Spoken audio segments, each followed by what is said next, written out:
gente começa mais uma edição do programa Utilidade Pública. Muito obrigada pela audiência. E hoje o tema aqui é a reeducação alimentar. Aqui no estúdio com a gente, a nutricionista Marcela Mori. Muito obrigada. Primeiro, Marcela, pela presença aqui no Utilidade Pública. Eu que agradeço, Dani. É um prazer estar aqui. A gente está vendo aí a turma nessa onda fitness. Então, as pessoas estão praticando mais atividade física, ainda bem. Mas quando uma mudança na alimentação, de fato, pode ser considerada assim, a pessoa se reeducou, quando fala em termos de alimentação? Na nutrição existem algumas etapas que a gente segue para chegar ao ponto de ser reeducado.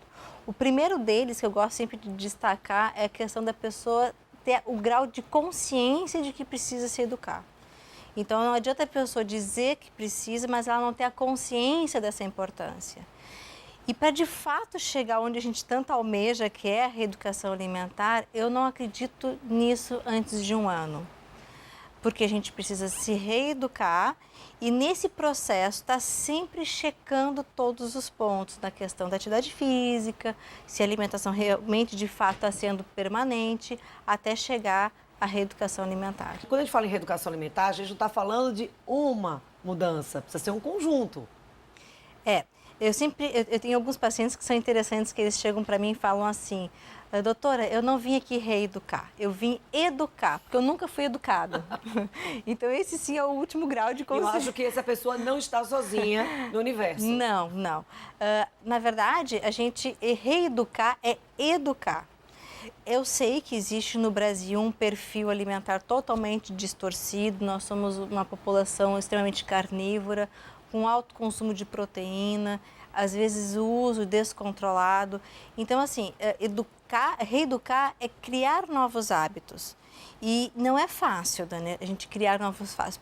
Primeiro porque a gente vem numa rotina extremamente assoberbada, ninguém tem tempo para planejar a sua alimentação e educar dentro desse contexto não mais complicado ainda. Com certeza. E da criançada? Eu digo que criança e adolescente é um mundo à parte da educação alimentar, porque a gente depende muito do contexto familiar. Imagina, um pai e uma mãe que trabalham o dia todo, que passam o dia todo na rua, que não tem tempo para fazer a sua alimentação, como é que ele vai fazer a alimentação dessa criança? A criança até mais ou menos 5, 6 anos de idade, ela não tem autonomia de preparar, então ela depende de alguém que faça. Então a criança depende muito da educação alimentar dos pais.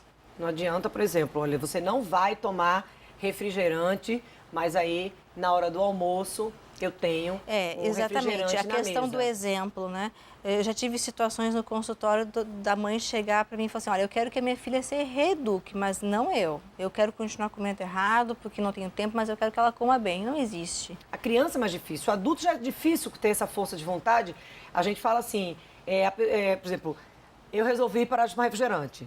E assim, eu sempre tomei muito refrigerante e eu sempre tive um péssimo hábito de tomar refrigerante no café da manhã. Então, assim, o que ninguém precisa, o que não é aconselhável, o pior exemplo de todos, era o que eu fazia. E aí, de repente, eu resolvi, não quero mais tomar refrigerante. E aí você passa um mês, estou completando o segundo mês, e aí as pessoas perguntam assim: e aí, Dani, já está acostumada, né? Eu digo, não, a gente não está acostumado, porque, infelizmente, por conta disso, porque às vezes você está sozinha com essa meta. Todo mundo ao seu redor continua tomando refrigerante, mesmo que você esteja na mesa, mesmo que essas pessoas sejam pessoas próximas. É muito isso também, não só para criança, acho que é para o adolescente, para o adulto. Acho que dentro de casa precisa ir todo mundo junto nesse barco. Eu acho assim, que você tocou no ponto-chave da educação alimentar. A educação alimentar ela só vai existir se tiver na família um contexto que leve com que todos se reeduquem. Não existe aquele fato, eu vou comer bem e você vai comer mal. Não existe. Eu fiz do bife grelhado de frango, que não tem gosto de nada, mas eu vou comer uma lasanha. Então, existe uma importância muito grande. Existe a prova de fogo. A primeira semana que a pessoa faz, você deve ter sentido isso, a primeira semana é a pior delas. Parece matar alguém, né? Não, se passasse alguém tomando refrigerante na rua, é quase comigo uma perto, TPM, né? Não, estaria correndo, não sabe o risco que estaria correndo. E o adulto tem esse problema, né, Dani? A questão de a gente se aliar a algum alimento que nos dê esse conforto, que nos dê esse prazer. Então, veja bem, tu chega em casa cansada, com fome, louca para tomar um banho, comer algo que lhe dê prazer e se jogar no sofá. Então, você quebrar isso, saber que tu vai chegar em casa e que você não vai tomar um refrigerante, que você vai comer uma fruta, o contexto é muito importante. E, assim, as pessoas que querem se reeducar, elas têm que colocar como meta final, não é o peso, não é a beleza, porque isso vem como consequência. E, a meta final é você criar bons hábitos de vida, que é a prevenção de doenças, prevenção de dormir mal. Então, é uma série de coisas. Não, tudo funciona melhor, de fato. Tudo. Então, assim, não busque só ficar bonito na foto ou usar um biquíni. Não é isso. Eu acho que educação alimentar é muito mais do que isso, né? E, infelizmente, Dani, a gente só percebe que as pessoas só vão em busca, muitas vezes, quando perdem alguma coisa.